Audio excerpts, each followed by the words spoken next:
케이스 바이 케이스지 뭐. 오늘은 개소리 박살내기 케이스 바이 케이스지 뭐에 대해서 이야기해 보겠습니다. 안녕하십니까? 생각하는 즐거움 C채널 ABC에서 보내드리는 이런 말을 쓸 때는 조심하자 혹은 이런 말은 개소리다 등등 여러 가지로 여러분들에게 말씀을 드리고 있는 개소리 박살내기. 오늘 제가 준비한 문장은 케이스 바이 케이스지 뭐입니다. 실은 이 말 저도 가끔 써요. 정말로 케이스에 따라서 다를 수 있거든요. 근데 제가 뭔가 상담이 오거나 어떤 요청이 왔을 때 케이스 바이 케이스지 뭐라고 말을 여기까지 올라왔다가 다시 고민합니다. 그래서 그 케이스를 생각해서 다시 말해요. 그거 케이스 바이 케이스지 뭐 이렇게 말할 수 있는 것도 예를 들어서 뭐 복권을 사는 게 좋을까요? 뭐 케이스 바이 케이스지 뭐 이렇게 말을 할 수 있어도 그 순간 한 번 더 고민합니다. 그 사람이 뭐 직장인이라면 직장인이면서 부자인 경우는 이런 게 좋고요. 뭐 직장인이 아닐 경우에는 뭐 이렇게 하는 게 좋고, 예를 들어서 이런 식으로 그 케이스를 나눠서 설명하려고 애를 씁니다. 왜냐하면 케이스 바이 케이스지 뭐라는 말은 문제를 굉장히 단순화시켜 버려서 결국 답이 없게 만들어요. 내가 무언가 현상을 한 번이라도 고민할 수 있는 기회를 없애버린다라는 거죠. 뇌는 정말로 단순해서요. 내가 그것을 생각하지 않겠다라는 암시 혹은 뭐 약간의 신호를 주는 것만으로 생각을 멈춰버립니다. 더 이상 고민하지 않아요. 뇌는 굉장히 효율적인, 어떻게 보면 굉장히 경제적인 기관이라고 볼 수 있겠죠.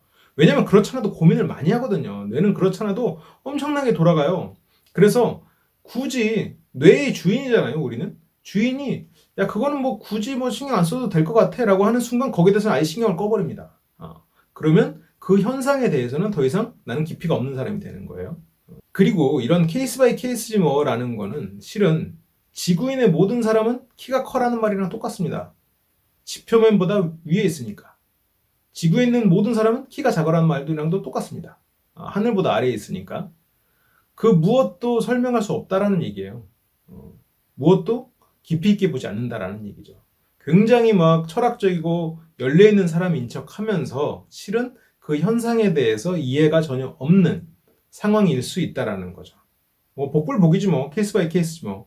실제로 복불복이고 케이스 바이 케이스인 경우가 많아요. 많아요. 그럼에도 불구하고 모든 현상을 그런 시각으로 본다면 아무것도 답이 없을 거라는 얘기죠.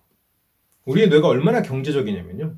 우리가 이렇게 옆을 볼 때 별로 어지럽지 않습니다. 이렇게 옆을 봤을 때 옆을 이렇게 왔다가 보면 뭐 별로 어지럽지 않아요. 뭐 코끼리 코를 하고 한 대여섯 바퀴 돌아야 이제 어지럽겠죠.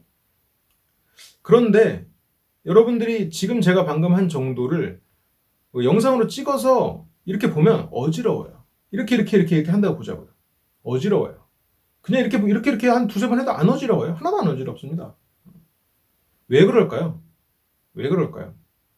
여러분들이 이렇게 왔다 갔다 할 때 여기 있는 공간에 있는 정보를 머릿속에 넣는 것 같지만 여기 있는 공간에 있는 정보 대부분 뇌가 처리 안 합니다. 왜냐하면 어디에 뭐가 있을 거라고 이미 알고 있기 때문에 굳이 처리를 안 해요. 그런데 영상을 볼 때는 흔들려고 어지럽잖아요. 너무 많은 정보들이 왔다 갔다 하는 거예요. 그래서 어지러운 거예요.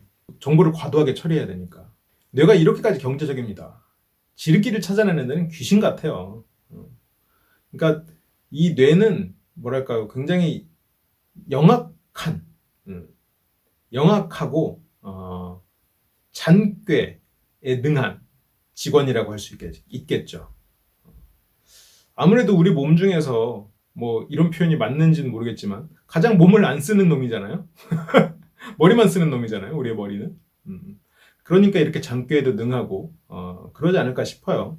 가장 효율적이고 경제적인 걸 찾습니다.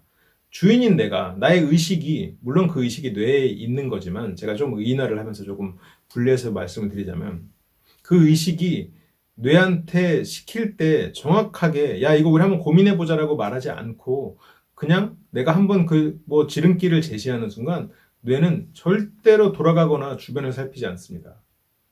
절대로 추가적인 정보를 탐색하지 않아요. 점점점 그 사람은 깊이가 없어지는 일이 발생할 수도 있다는 거죠. 그래서 이제 이런 것들이랑 비슷한 일이 뭐가 있냐면 저 사람은 타고났어. 이것도 실은 비슷한 사고 방식에서 출발하는 말일 수 있어요. 저 사람은 타고났어. 그 사람이 살아가면서 어떤 노력을 했을지 몰라도 나는 그것에 대해서 신경 쓰고 싶지도 않고 신경 쓸 만큼 고민할 힘도 없어. 그리고 고민한다고 해도 나는 그것을 따라갈 만큼 나는 대단한 사람도 아니니 라는 무의식적인 생각이 만들었을 수 있겠죠. 그냥 타고났어라고 정리를 해버리는 거죠. 복잡하게 생각하기 싫으니까. 비슷한 것도 뭐 있나요? 뭐 잘생기면 돼, 이쁘면 돼. 이런 거는 외모가 부족한 사람이 하는 얘기가 아니에요. 외모도 부족한 사람이 하는 이야기입니다. 그래서 외모 이외의 다른 요소들에 대해서는 자기가 파악할 능력이 혹은 파악할 노력을 드리고 싶지 않으니 그냥 눈에 보이는 것만으로 현상을 파악하는 거예요. 현상을 더 이상 깊이 보고 싶지 않은 거죠. 그냥 저 사람은 잘생겼으니까. 저 사람은 그냥 이쁘니까. 저 사람은 그냥 타고났으니까. 뭐 다 케이스 바이 케이스지 뭐. 이런 식으로 사고를 하는 버릇이 한번 들면 결과적으로는 나는 굉장히 열려있고 철학적이고 항상 사고하는 것 같아요. 케이스 바이 케이스고 다 다를 수 있고. 그런데 아무 깊이가 없는 사람들이 됩니다. 주변 사람은 점점점 알게 돼요. 아, 저 사람은 깊이가 없구나. 우리도 그 생각을 해야 됩니다. 주변에서 이런 류의 말을 쓰는 사람들 있잖아요. 처음에 예를 들어서 그 사람이 뭐 그럴듯하게 얘기하고 막 그 진중한 태도로 막 여러 가지 이야기를 해도 이런 표현을 많이 쓰면 아, 저 사람은 알맹이가 없구나 생각하시면 돼요. 왜냐하면 자신의 알맹이를 만드는 훈련을 전혀 하지 않은 거거든요. 그래서 단순히 케이스 바이 케이스다라고 할 게 아니라 그러면 케이스별로 어떻게 다른가를 생각해야 됩니다. 단순히 외모가 부족해서가 아니라 실은 근데 거기서도 생각해 볼 수 있겠죠. 외모가 그러면 내가 세계에서 최악인가? 그러면 딱 그 그룹을 나눠서 이루지 못한 사람 그룹의 외모는 내가 가장 뭐 나보다 더 좋은 사람은 없는가? 나보다 더 나쁜 사람이 다른 그룹엔 없는가?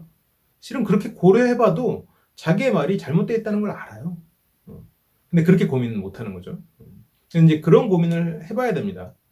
그래서 케이스 바이 케이스라고 말을 하면 케이스마다 각각 어떻게 다른지 뭐 그룹마다 조금씩 변수는 있겠죠. 여기서 참 재밌는 게 케이스 바이 케이스라고 말을 하는 사람은 어떤 과학적인 현상을 딱 보고 본 만큼 설명하는 거예요. 예를 들어서 영화를 보고 그 영화에 대해서 설명 좀 해줘. 그럼 2시간짜리 영화였으면 2시간 동안 설명해야 되는 사람인 거예요. 100명의 사례가 있으면 실은 거기서 한 90명의 사례를 전체로 보편적으로 분석을 해서 아, 그래, 이 지역 사람들은 이런 특성을 가지고 있으라고 말을 하는 것이 실은 과학적인 탐색이거든요. 어느 정도 추상화 그런 것들을 통해서 만들어내는 것. 복잡한 현상을 설명 가능하도록 만드는 게 우리의 어떻게 보면 통찰력이고 과학적인 시각이고 설명하는 힘인데 100명을 하나하나 다 설명하는 거예요. 왜냐면 그 중에서 한 명은 좀 다르니까 그 다른 사람도 또 설명하고 있는 거예요. 전체적인 것을 일반화해서 좀 얘기를 하고 좀 변수에 대해서 좀 특이사항에 대해서 몇 가지를 첨부를 시킬 수도 있을 텐데 그래서 보통 뭐 케이스 바이 케이스지 뭐 이런 사람들한테 정말로 무언가 설명을 요구하고 하면 장황합니다. 그래서 이런 사람들은 뭐 겉모습이 어떨지언정 겉모습에 속지 마시고 알맹이가 없기 때문에 그런 사람들과 지적인 무언가를 하다 보면 굉장히 피곤해집니다. 그리고 자기가 생각하는 것을 싫어하고 알맹이가 없기 때문에 다른 사람이 알맹이 있는 이야기를 하면 자기의 단점이 드러나잖아요. 그런 상황에 있어서 좀 공격적으로 대응하는 경우도 있어요. 여기서 이런 지경까지 이른 사람들은 정말로 피곤한 사람이 되죠. 모든 사람의 생각을 줄이려는 마치 케이스 단위로 과학적인 시각으로 이걸 보편화시켜서 어떤 특성을 도출해 나가는 과정, 그 추상화시켜서 무언가를 더 간략화시켜서 제대로 답을 찾아 나가는 그런 과정을 마치 케이스를 고려하지 않는 그것은 옳지 않은 것처럼 폄하해버리는 우리가 이제 약도를 생각하는 것을 제가 이제 방금 추상화라는 표현을 써서 간단하게 좀 설명을 드리면 우리가 지도를 볼 때 약도를 그릴 때 뭐 항공사진이 요즘에 있으니까 항공사진으로도 하지만 항공사진으로 보는 것보다 줄이 몇 개 그어진 약도로 보는 게 훨씬 편해요. 예를 들어서 지하철 노선도도 정말로 현실하고 1대1 비율로 그 똑같은 그 울퉁불퉁한 걸로 줄여놨으면 보기 힘들어요. 그것을 간략한 선으로 추상화를 시켜놨기 때문에 훨씬 더 이해도 빠르고 그것을 설명하는 힘도 강해지는 거거든요. 그게 우리가 과학적으로 생각하는 힘 중에 하나입니다. 그런데 케이스 바이 케이스라고 말을 자주 하는 사람들, 그게 이제 입에 달고 사는 사람들, 추상화에 대한 개념을 이해 못하는 사람들은 이런 사고를 못하죠. 그리고 이런 사고를 하는 사람들에게 공격적으로 대합니다.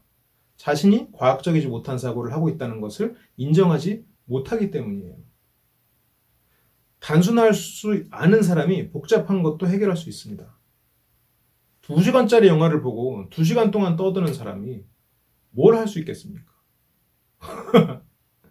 바보 같은 일이죠. 그래서 이 영상을 보시는 분들은 그냥 문제를 그냥 뭉뚱그려서, 그러니까 문제를 그냥 케이스 바이 케이스지 뭐, 이거는 세상 모든 사람은 키가 크지 뭐, 이 말이랑 똑같다고 생각을 하셔도 되고요. 그래서 케이스 바이 케이스지 뭐라는 말이 여기까지 올라오면 그래, 그럼 혹시 케이스마다 어떻게 다른 거지? 라고 좀 그룹을 지어서 한번 생각을 해보는 식으로 좀 한번 접근을 해보시면 훨씬 더 과학적인 시각이 열리실 거고요. 혹시라도 그런 말을 너무 자주 쓰는 사람을 보시면 저 사람은 알맹이가 없구나 라고 생각하시면 되고요. 그런 사람한테 알맹이 있는 얘기를 굳이 하려고 하지 마세요. 그런 사람들은 알맹이 있는 이야기를 들으면 피곤해합니다.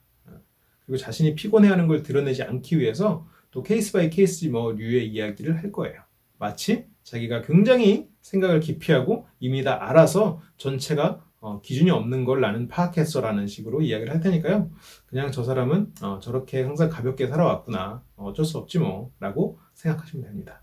하지만 우리는 과학적인 사고로 세상을 보는 시각을 좀 더 넓히고 그것을 추상화하고 원리를 찾아내고 그 원리를 다른 데도 폭넓게 적용할 수 있는 그런 과학적인 사고를 가진 사람이 될 수 있겠죠? 네, 그렇습니다. 오늘 제가 준비한 문장은 저도 좀 반성을 하게 되는 그런 문장이기도 하니까요. 여러분들에게도 좀 도움이 되셨길 바랍니다. 오랜만에 촬영한 개소리 박살내기 여러분들이 많은 도움이 되셨길 바라고, 그럼 저는 다음 시간에 돌아올게요. LBC에서 하는 다양한 오프라인 강좌나 여러 가지 행사들 확인하고 싶으시면 네이버 카페 LBC 아카데미 혹은 유튜브 커뮤니티에서 확인해 보세요. 감사합니다.